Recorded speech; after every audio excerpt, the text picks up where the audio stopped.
Cet épisode commence avec Arzu, qui se rend à l'hôpital en compagnie de Diemal pour voir son père. Elle hésite un instant avant d'entrer dans sa chambre, mais prend son courage à deux mains et franchit la porte.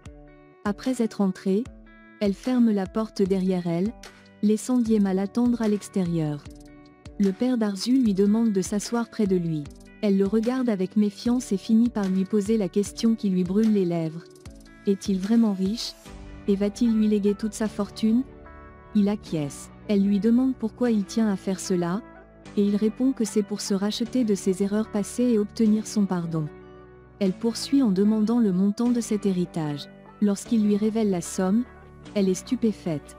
Il lui propose de rencontrer son avocat dès le lendemain pour officialiser l'héritage. Elle accepte et se lève pour lui dire au revoir, mais il l'interrompt. Il a une condition. Arzu, intrigué, lui demande ce qu'il attend d'elle. Il lui annonce qu'elle doit retrouver sa fille. Cette demande la fait bondir. « Qui es-tu pour m'imposer des conditions ?» s'exclame-t-elle avec colère. Son père lui demande de garder son calme, mais elle s'emporte davantage. Elle finit par lui dire de garder son héritage et ajoute, amèrement, qu'elle espère qu'il mourra bientôt. Puis elle quitte la chambre, laissant son père seul avec sa culpabilité. Dehors, elle rejoint Diemal, qui l'interroge sur ce qui vient de se passer. Elle le repousse sèchement et lui demande de sortir de sa vie. En colère, elle quitte furieusement l'hôpital, mais Diemal la rattrape et la confronte. Comment a-t-il pu manipuler sa fille pour détruire Demir? Diemal reste sans réponse. Pendant ce temps, Demir va confronter Kokmars, furieux de s'être fait piéger. Il le met en garde, s'il ne s'éloigne pas d'eux, il ira tout dire à la police sur ses affaires douteuses. Une fois Demir parti, O'Hour, qui l'a suivi, le félicite pour son courage face à Kokmars. Demir appelle ensuite Diemal pour lui annoncer que son plan a échoué, laissant Diemal hors de lui. Quant à O'Hour, il jubile, certain qu'ils vont pouvoir récupérer leur boutique. Il embrasse son ami pour célébrer cette victoire, heureux de voir enfin une lueur d'espoir après tant de combats. De retour à la maison, Demir entre dans la chambre de sa fille, qui est profondément endormie.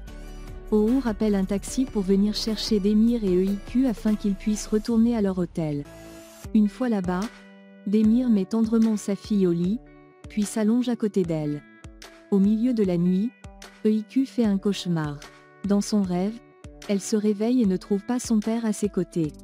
Affolée, elle va le chercher dans la salle de bain, mais il n'y est pas.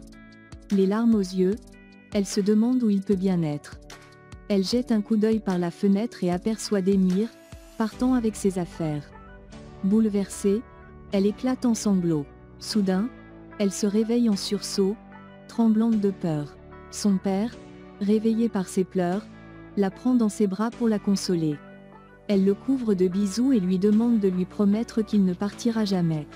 Il la rassure, lui fait la promesse de rester à ses côtés, et ajoute en souriant qu'elle ne devrait plus manger au lit, car c'est peut-être pour ça qu'elle fait des cauchemars. Le lendemain matin, Demir accompagne EIQ à l'école. En chemin, elle lui demande s'ils pourront aller voir Jandan plus tard, car elle lui manque beaucoup. Demir lui répond qu'ils verront cela plus tard, puis la laisse à l'entrée de sa classe. En classe, Ilaya demande à tous ses camarades de ne pas s'asseoir près de EIQ, car elle prétend qu'elle risque d'utiliser toutes leurs couleurs. Mais à sa grande surprise, EIQ sort une boîte de crayons bien plus grande et complète que celle d'Ilaya. Avec un sourire malicieux, EIQ explique fièrement que c'est son père qui la lui a offerte, avant de partager son goûter avec Mert. Voyant cela, Ilaya se sent envahie de jalousie.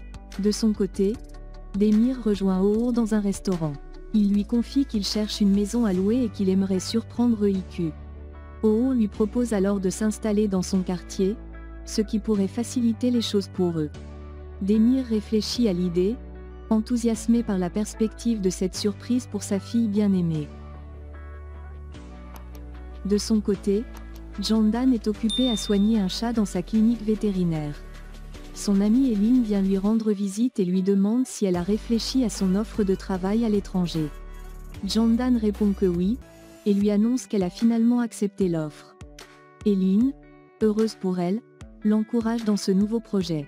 Pendant ce temps, Démir et O'Our visitent une maison à louer pour lui et EIQ. Ils examinent les pièces avec enthousiasme, imaginant déjà comment ils pourraient aménager l'espace pour offrir un cadre de vie agréable à la petite. De son côté, Arzu rentre chez elle et trouve Diemal l'attendant devant sa porte. Il lui assure qu'il n'a pas parlé de l'existence de EIQ à son père et jure qu'il ignorait que ce dernier en avait déjà connaissance. Arzu, agacé, lui demande de la laisser tranquille. Elle se remémore alors le jour où Démir l'a chassée de chez lui, ainsi que le passé compliqué qui la lie à Diemal. Elle se souvient aussi que Diemal l'a toujours aimée et avait voulu construire une vie avec elle, jusqu'à ce qu'elle appelle la police pour le faire arrêter, ce qui l'a conduit à passer 8 ans en prison. Diemal, désireux de réparer les choses, lui promet de l'aider à récupérer l'héritage de son père et tente de la convaincre de ne pas partir en Allemagne, comme elle le prévoyait. De leur côté, Démir et EIQ commencent à s'installer dans leur nouvelle maison. Démir est heureux de voir sa fille si enthousiaste et déborde d'idées pour la rendre heureuse dans cet espace. Un peu plus tard, Candan appelle Démir pour savoir s'il est toujours à l'hôtel. Il lui répond qu'ils ont trouvé une maison où vivre, lui et EIQ, et mentionne qu'il prépare une surprise pour la petite. Intrigué, Candan lui demande l'adresse et propose de passer les voir. À l'école, O'Our vient chercher EIQ. Curieuse, elle lui demande où est son père, et O'Our lui répond avec un sourire mystérieux qu'il est occupé à lui préparer une surprise. En route, elle lui demande si elle peut s'arrêter pour manger une pizza au restaurant, et il accepte avec plaisir, heureux de voir la petite si joyeuse. Pendant ce temps, Candan arrive chez Démir et demande où est EIQ. Il lui répond qu'O'Our est allé la chercher à l'école. Candan, surprise, réalise qu'il s'agit du fameux ami dont elle a souvent entendu parler, mais qu'elle n'a jamais eu l'occasion de rencontrer. Démir lui fait ensuite visiter la maison, et elle lui confie qu'elle la trouve jolie. En la regardant de plus près, Démir remarque qu'elle a les larmes aux yeux. Inquiet, il lui demande ce qui ne va pas. Candan hésite un instant, puis lui annonce qu'elle va partir à l'étranger pour un poste très intéressant. Démir, touché, cache difficilement sa tristesse. Il lui répond que EIQ sera sans doute bouleversé d'apprendre cette nouvelle. Candan lui demande alors de transmettre à EIQ tout son amour, puis fait un geste pour partir. Mais Démir la retient, lui confiant qu'elle manquera énormément à la petite. Candan, les larmes aux yeux, lui avoue que EIQ lui manquera aussi, avant de finalement s'en aller. Une fois dehors, elle s'arrête un instant, pensive, avant de poursuivre son chemin. Au même moment, EIQ est au restaurant avec O'Our, savourant une pizza. Leur institutrice entre pour déjeuner, et O'Our la reconnaît. Avec enthousiasme, il l'invite à se joindre à eux. Elle accepte et prend place à leur table. O'Our, toujours galant, lui demande si elle a faim. Elle répond qu'elle le saura une fois que son ami les aura rejoints. Par maladresse, O'Our renverse sa boisson sur elle et s'excuse immédiatement. Embarrassée, l'institutrice se lève pour aller se nettoyer. Pendant ce temps, O'Our règle la facture, et il quitte le restaurant avec EIQ. À la maison, Démir termine les derniers détails dans la chambre de EIQ. O'Our l'appelle pour lui dire qu'ils sont en chemin, mais Démir lui demande de trouver un moyen de distraire la petite encore un peu, le temps qu'ils finissent. De loin, Diemal les observe depuis sa voiture, un regard mystérieux dans les yeux. Finalement, EIQ arrive à la maison et, intrigué, demande à son père pourquoi ils sont là. O'Our lui répond avec un sourire que son père a loué cette maison pour eux, et la petite est enchantée. Elle se précipite à l'intérieur pour explorer. Elle est ravie et serre son père dans ses bras pour le remercier. Elle se dirige ensuite vers sa chambre, et la décoration la laisse sans voix. Éblouie, elle laisse échapper quelques larmes de bonheur, murmurant à nouveau un merci sincère à son père. Soudain, on frappe à la porte. EIQ va ouvrir et se retrouve face à Arzu.